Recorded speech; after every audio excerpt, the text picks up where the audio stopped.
ladies and gentlemen, members of the jury, members of the Roll the Tape film crew. Floyd Kid Austin Schofield fought in a 12-round fight last night. And in that fight, there's several things that happened that people can find alarming. He called out a lot of names after the fight. And yes, he's at 135 pounds.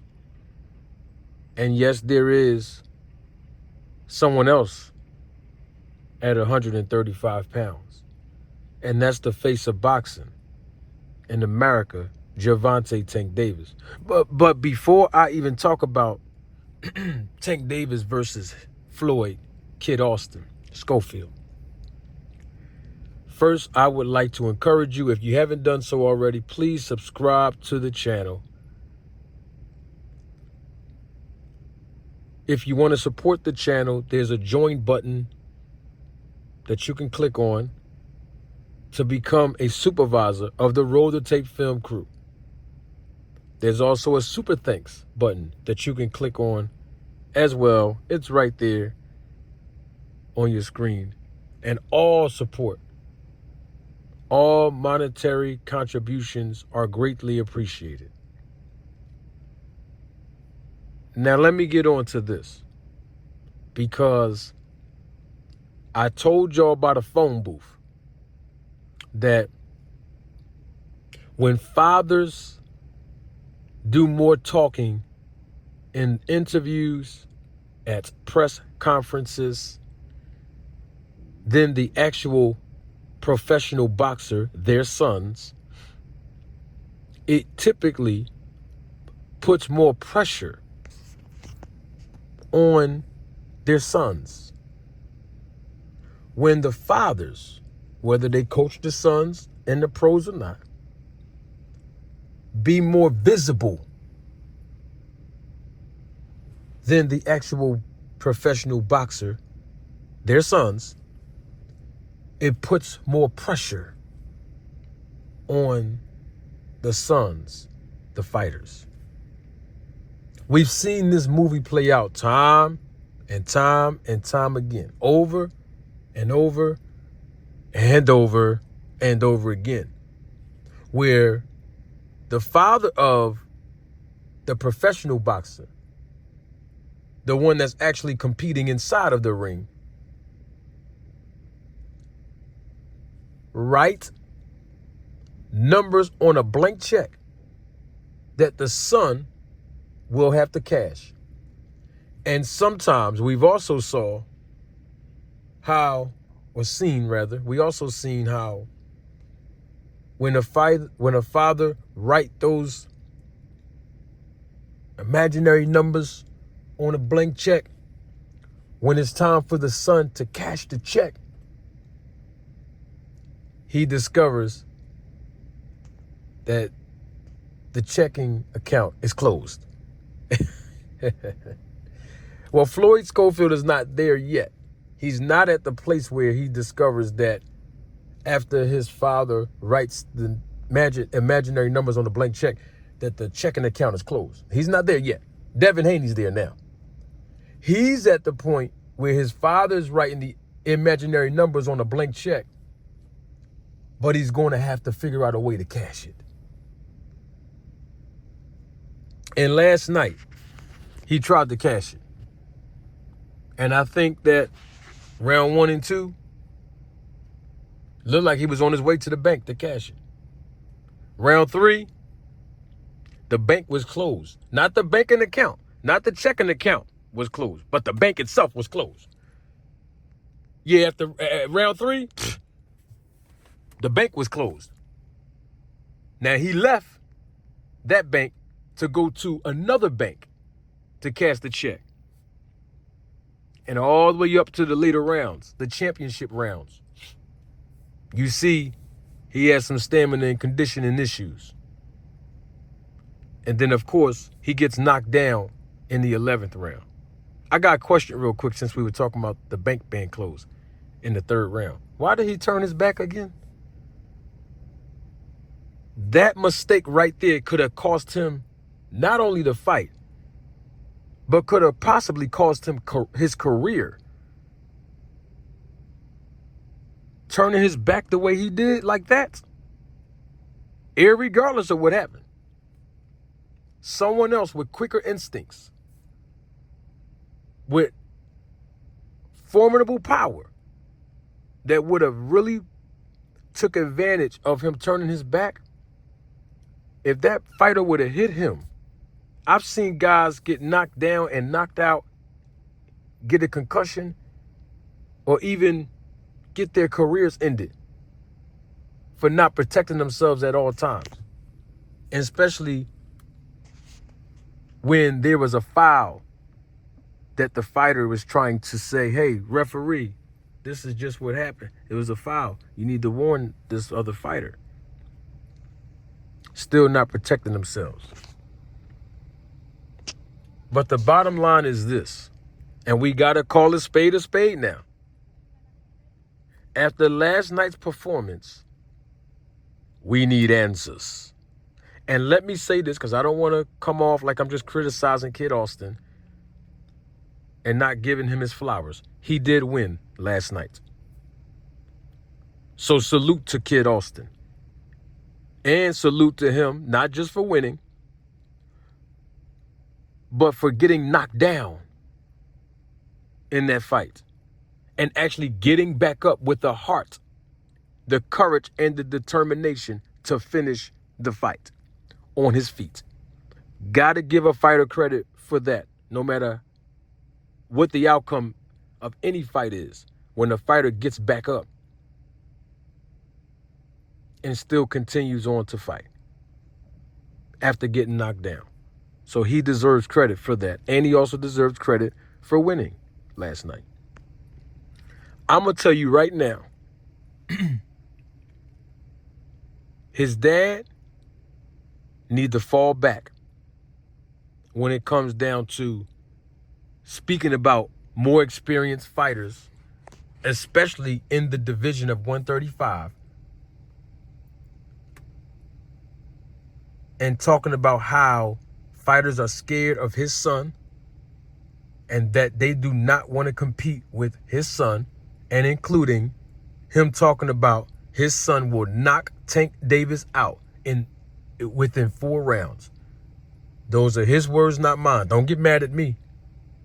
I already spoke on this in a reaction video to his interview, him and his son's interview. But I'll tell you what, based on what I've been seeing, not just last night, but it's very alarming of what we saw last night. Based on that alone, Tank Davis might knock Kid Austin out within 4 rounds. And that's just the truth, because Floyd, Kid Austin, he's still green in the business. He's still making his bones.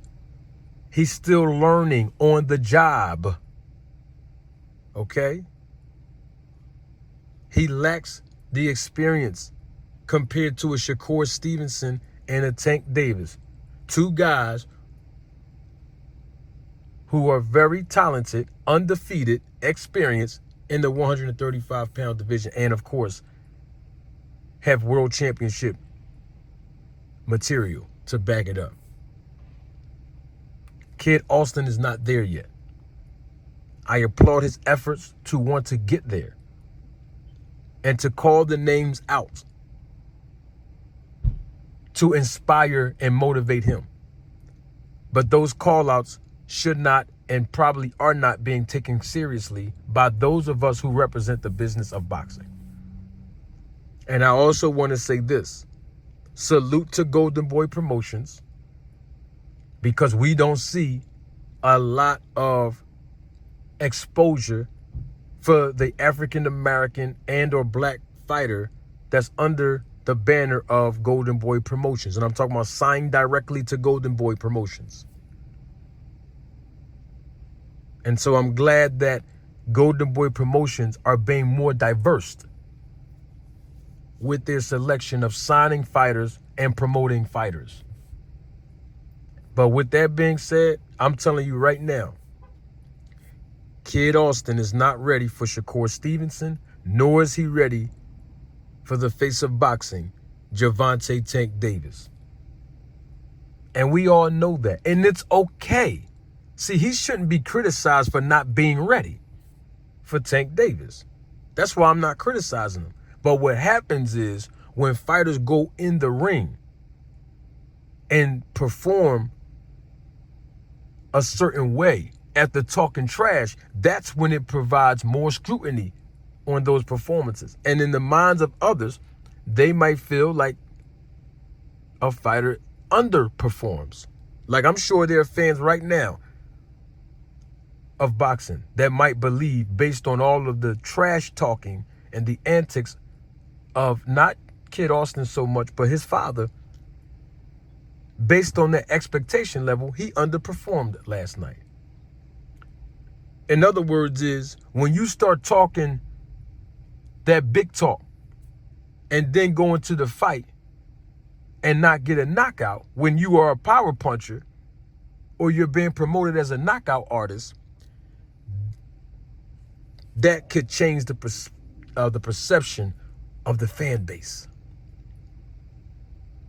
And I wouldn't be surprised if that took place last night, even though Kid Austin won. But Golden Boy Promotions representation know that Kid Austin is still green in the business, and they're going to continue to move him in such a way where he gained that experience, gained that confidence, but also mature as a professional boxer, opposed to just throwing him in there with the Lions, like with the Shakur Stevenson, with the Tank Davis, because that would be bad business. But on the flip side of that coin, I know and will leave you all with this one fact, like I always leave y'all with facts. I know one thing to be certain. In all of my years participating in boxing, whether it be from amateur all the way up to being a professional boxing manager, and there's a lot of years in between that, I've learned several things, but there's this one fact that sticks out to me the most, and I can make relative to my reaction to this fight last night and what should happen with Kid Austin moving forward. Boxing has the capacity to do two things to a fighter. You ready for it? All right, here you go.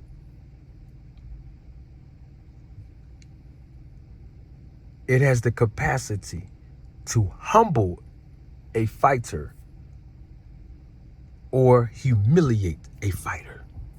And it's up to the fighter internally and psychologically to decide how they want boxing, the sport I'm talking about, the sport of boxing, to reciprocate. Because if a fighter is not humble, they will be humiliated. But if a fighter is willing, and have decorum and grace and the aptitude to learn, then boxing will give them the humility that they need. So the fighter has to choose between humility and humiliation. And I believe after this fight, Kid Austin should choose the road of humility by being meek, by humbling himself to work on the issues and flaws that was exposed of him last night, and continue to refine his strengths without being too derogatory in his remarks against the guys who paved the way for him, that have more experience than him, who have world championship caliber resumes and even experience and the titles to back it up in his division.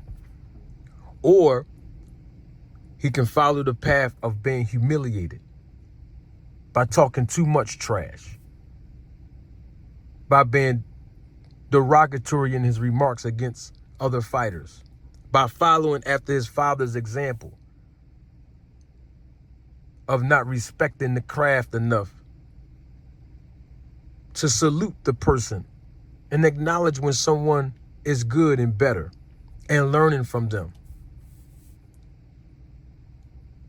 Or saying things that makes absolutely no sense, like we gonna knock Tank out within 4 rounds, or Devin Haney is scared of us because we landed some good punches on him in sparring, or Shakur Stevenson got dominated by us in sparring, stuff like that. Because now when you follow the path of being humiliated, that's when invisible numbers are going to be written on a blank check. Imaginary numbers written on a blank check. And then when the fighter goes to cash it, they discover and realize that checking account is closed. You know what? I'm doing way too much talking. Don't take my word for it. Roll the tape.